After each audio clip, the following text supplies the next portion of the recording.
Good afternoon, everybody. Time for another wolfofbricks.com update. Once again, I am Jim, and this is where we talk about Lego investing and reselling. So, of course, before we get into the main topic, I would like to humbly ask you to like and subscribe. It really helps out the channel. And before I get into the main topic, we're kind of going to have two topics today. And the first one will be brief, and then the other one will be a little bit more in depth. I just want to go over with everybody what I'm doing right now during the month of July. So July is usually the off season, right? And you know, Q4 is coming up really soon. So I'm going to be having a video, in-depth video about what to look out for and how to equip yourself during Q4. But right now there's really not a lot going on. So for me, I thought it would be a good time to start to sell out of all of my damaged sets, right? Now, I know there's some hypersensitive people. There's a little, I don't know, if someone breathes on a Lego set wrong, there's some people that will scream bloody murder. But I've done videos in the past how really damaged sets really only affect maybe 1.5% of your total gross, and if you know what you're doing, you should be able to come tax season overcome those obstacles. But I'm doing pretty good right now. This is something that I've been doing for maybe the last month, 45 days. I've sold 16 items and I'm almost at $4,000. I already got a couple other listings out. And, in the next couple of days, I should definitely be over $4,000. Well, Jim, that's so cool. Can you tell me what your eBay account name is? Absolutely not. And I'm saying that because I know there's going to be people in the comments section asking that. It's not the first time, and it won't be the last time people have asked that. To be polite, it's nobody's business, right? I'm giving a lot of myself in this channel, so you don't need that extra tidbit of knowledge. So two things I want to cover in this video. First is the price change, and I'm only going to be brief about it because the price change has already happened. I did have an in-depth video where I was going over some sets, but again, I decided not to post that on YouTube because when I looked at it, I was like, wow, it's more of a rant than what my actual take is. But here's the thing, bottom line is really nothing has changed. If people have been reselling for a long period of time, the price change will benefit people. If people have not been reselling for a long period of time, it won't benefit those people, but at the same time, it won't penalize those people, right? Because, you're buying and selling a little bit higher and it should all come out in a wash. But the thing about it is, just to, go back to that video that I'm not going to post, there's a lot of talk and as soon as I saw people's rant and rave about that, I immediately turned off that area, whether it was Facebook groups, whether it was online forums, because people are constantly looking, in my opinion, for excuses to no longer resell. They're always looking for a reason to complain about something. There's going to be a lot of obstacles, right? And if the only obstacle you have is, one set that was dropped by an Amazon delivery guy and you have a damaged corner on your set, you're going to have a good year. I mean, you really are. So that's my take on the price change. Really not a lot going on. Now, the thing that I do want to talk about, and this is where the tough love comes in, right? So I think it was sometime last week, and I'm not calling anybody out, and I'm not going to say where I saw this from. It was on various places on the internet. Like I said, there's Facebook forums, there's Lego forums, there's, just groups in general. I saw this post, and it was something to the equivalent of like, listen guys, I really like this set. I've never had such an emotional connection over this set. And I said, you know what? I'm just going to say screw it, and I'm going to go out to this big box store, and I'm going to scoop them all up. Did I do a good job? What does everybody think, right? And there was a lot of chatter on this person's post, right? And I said, Jim, just let it go. Just let it go. Because I've seen posts like this in the past, right? And I've just shaken my head. And then I've started to foam at the mouth.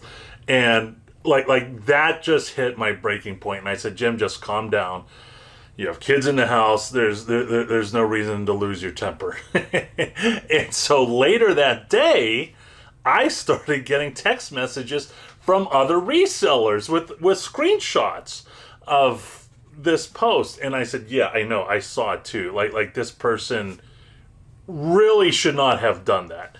So if I would have put on the thumbnail that you saw as networking instead of tough love, I really don't think there would have been a lot more people clicking onto it. I have tough love on the thumbnail as a reason.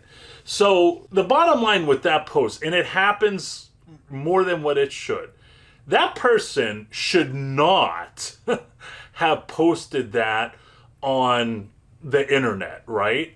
Now, I understand there are times where people are new and they're given grace, right? But let me explain to you how I did things, right? So whenever I was a new Lego investor circa 2012, I went on BrickPicker. That was my primary place to look for information, right? I could easily sift through the people that just love to talk to hear themselves talk, and then I could also identify the very good, very knowledgeable, very successful people. And those are the people that I gravitated to, right? I didn't just throw something on a forum and hope it would stick and all this other crap. I reached out to them. I said, hey, I'm a new Lego investor. This is what I'm wanting to do. You know, I'd love to chat with you and get some guidance. And that's exactly what happened. I had some good conversations on the phone, and they, in turn, you know, they gave me a little bit of tough love. They said, listen, Lego investing isn't for everybody, right? And I was like, okay, you know, I got that. And they shared some useful information, and that was good. And I considered those people as a part of my new network. So what I'm trying to say is, well, you need to build a network. You need to identify some knowledgeable people and reach out to them. All right. Instead of putting out a post like that where thousands and thousands of people can see it, you know, you may want to use a little bit of operational security and just keep that close to the chest. Not only that, if you already went around to the city and scooped up this set, why are you then asking everybody if that was a good idea? I just don't get it. And here's the thing, right? There are a lot of lazy Lego investors out there, right? And they will maybe go on out there, they may go out and buy that set, right? And they don't have the price discipline when it comes to setting a target price, right? So that could potentially hurt everybody whenever it comes to listing things on Amazon or eBay or wherever, right? So, you know, those forums and groups, they're pretty welcoming, and they should be welcoming. I try and make this channel very welcoming to new Lego investors. At the same time, just because you're a new Lego investor doesn't mean you don't have any intelligence and you don't know how to network or reach out to people and things like that. So that's where the tough love comes from. Now, I'm sure some people, and I hope everybody appreciates what I'm saying here. I'm not trying to make anybody mad. But if there's some people out there that are saying, well, Jim, that's great, but that's your opinion. Well, let me tell you something, all right? You know, back in 2016, there were only 2 Lego investing YouTube channels. There was BrickPicker, and then there was me, all right? So there are a lot of new Lego investors. Welcome to have you.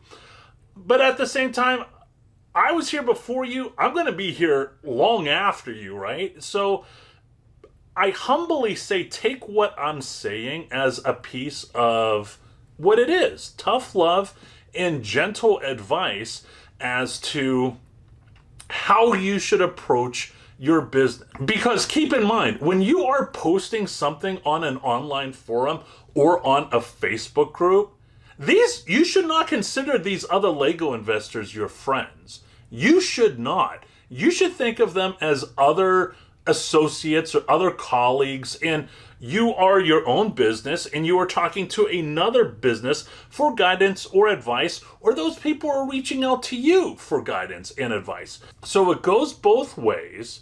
And again, I humbly hope everybody appreciates this video.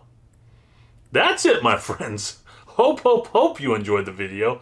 Again, please don't forget to like and subscribe.